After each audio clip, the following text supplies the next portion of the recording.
Hi guys, it's Jamie, and as you can see I'm filming this video on the same day I filmed my last video. This is going to be a really short video because I just got done filming my New Year's resolutions video, and that's probably going to take forever to edit because I miss doing storytime videos. So without further ado, I'm going to get right into the story. I will show you the live footage after I tell the story to save time so you'll know what's going on in the video. This happened like over the summer 2016.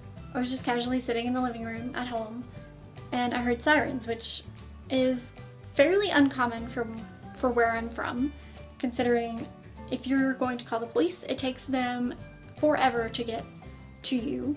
So the police sirens caught my attention, and I kept listening, and they kept growing louder and louder and louder until they were what sounded like right beside my house. So the police cars shut off their sirens really, really quickly.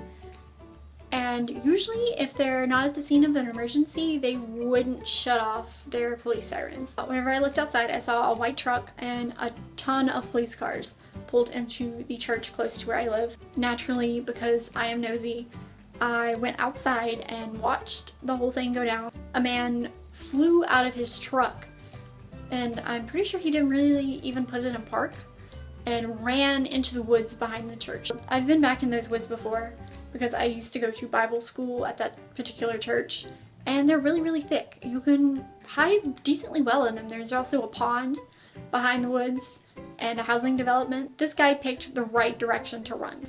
After he took off, a police officer got out of his car and ran into the woods after him. For as tall as he seemed from where I was standing, he could run really, really fast, so I have no idea what he did. To this day, I don't know what he did, but whatever he did to cause 4 police cars to show up later on and spotlight the woods to try to find him, he must have done something pretty bad. That particular county that I grew up in and where I'm from, and it takes the police forever to get to you if you have an emergency. At one point, we called the police on someone. They casually rolled up an hour later. So I know whatever this guy did, it had to have been worth chasing him for. And it must have been something really bad. He probably had a warrant, or he was drinking and driving. As far as I know, they didn't find him that night.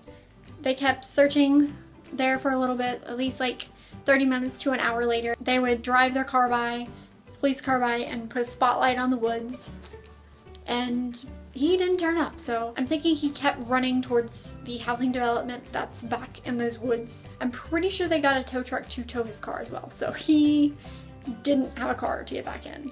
I know they didn't catch him that night, but I'm sure he's probably been caught by now.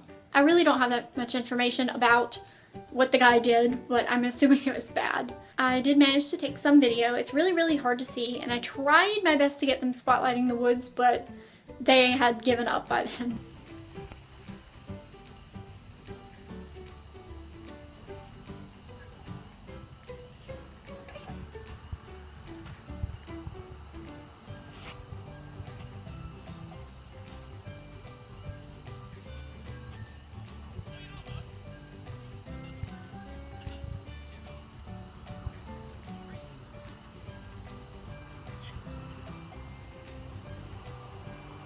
That's it for this video. For now, leave a comment below if you've ever witnessed a police chase. See you next video.